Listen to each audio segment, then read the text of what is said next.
Imagine everyone has one piece of a puzzle. As we all know, the final objective of the puzzle game is to combine those pieces and make one cohesive image.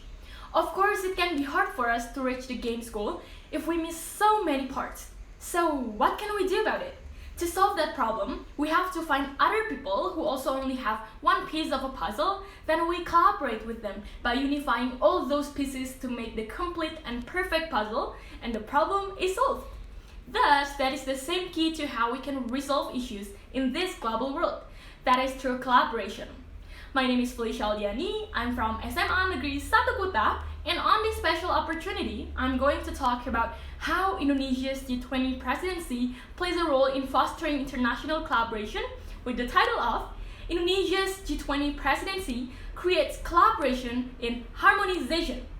Before I go deeper, I believe there is a question that pops up in your mind.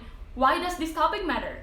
Well, over the past few years, the COVID-19 pandemic has surely created a big clash on how things normally work. A lot of major issues emerge because of this pandemic that affects every nation from various sectors of society. Jointly putting together every peace solution idea is one of the most important things that every country can do to become stronger together. Then, I believe that G20 can influence the world as well as make an impact because based on the data from G20.org, it says that the G20 members are the world's major economies. They represent all inhabited continents, 80% of the world's GDP, 75% of global trade, and 60% of the world's population. The percentage of the figure shows the understanding of G20 members that global prosperity, economic opportunity, and challenges are interrelated. Through the plan of Indonesia's G20 presidency, there are three pillars to be discussed in this international forum, namely global health architecture, sustainable energy transition, digital transformation, and needless to say, it's necessary for us to be part of this and to know what are the goals of each G20's priority issues, so then we can also be supportively active in implementing them. Right? So, G20, which stands for the Group of 20, is the intergovernmental group that focuses to address major issues related to the global economy, climate change mitigation, and also sustainable development. The special thing is that this year, the G20 summit will be held in Bali, Indonesia. Talking about this topic, no wonder people will ask, how can Indonesia's G20 presidency fosters international collaboration? To make it clear, first, the summit gathers 19 countries and the European Union, of which the members themselves are composed of many different economic, political, and social backgrounds. One of the benefits of a country becoming a member of this kind of international forum is that first they can share knowledge and experience as well as learn from each other's policy and resulting in a more efficient implementation.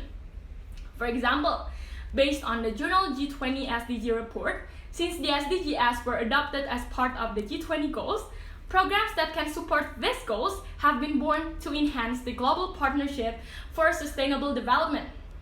With the support of good and beneficial cooperation between low-income developing countries and also related stakeholders, including international organizations, civil society, the private sectors, and G20 engagement groups. It is evidence that there was a VPLM or Voluntary Peer Learning Mechanism program, where this program involved G20 members and guests. The working system of this VPLM is to gather countries at different levels of development to discuss the challenges faced mutually. Right? So, second is Mr. Jokowi's visit to Ukraine on June 29, 2022, and his visit to Russia on June 30, 2022. That moment shows that the President of Indonesia acts neutral in the face of two countries that are having major internal problems, by not taking sides with one of them, but treating both of them equally.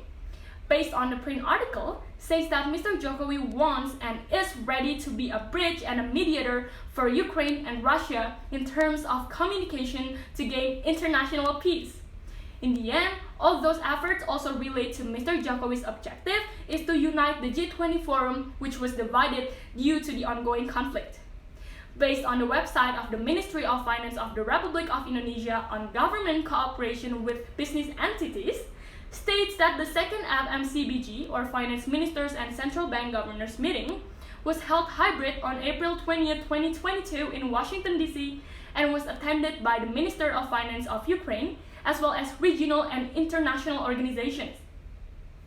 Representatives from Russia were also present at this meeting, albeit virtually. As the chair leader of the G20 in 2022, Mr. Jokowi invited both two countries that are at odds to be guests, with the means to encourage Mr. Putin and Mr. Zelensky to start a dialogue and end the war as soon as possible, as well as end its impact on the global food supply. Because according to World Food Programme, some 345 million people in 82 countries are facing acute food insecurity due to rising prices. Thereupon, the result of his invitation is that Ukraine accepted Indonesia's offer as a non-member guest at the 2022 G20 summit, and Russia will also attend this conference. So, third, Indonesia's G20 presidency also made agreements and consensus that could strengthen international collaboration through assistance, help, support, and relief. For example, based on the international website from the Ministry of Finance of the Republic of Indonesia, says that the first is regarding the global economic outlook and its risk, where the agreement is war and the accompanying actions have and will continue to hamper the global economic recovery process. Here, the G20 has a very crucial role as a forum for international economic cooperation to be active in finding and implementing alternative solutions to today's diverse and complex global economic challenges. Then, one of the agreements resulted is also a Resilience and Sustainability Trust, or RST, to encourage the fulfillment of the commitment of global voluntary contribution of $100 billion to be fulfilled and distributed to countries in need by 2022. Well, ladies and gentlemen, in conclusion, I can say that the way Indonesia's G20 presidency fosters international collaboration is by first, mutually sharing knowledge, experience, policy, and resulting in a more efficient implementation for its members. Then second, Mr. Jokowi's visit as well as an invitation to Ukraine and Russia to join the G20 Summit 2022 and rebuild international peace relations. Last but not least, the second FMCBG meeting gave birth to the agreement and consensus on the formulation of the problems discussed at the G20 as well as solution for the implementation of the planned policies. As Helen Keller ever said, alone we can do a little, together we can do so much. That's all from me, and thank you so much for your great attention.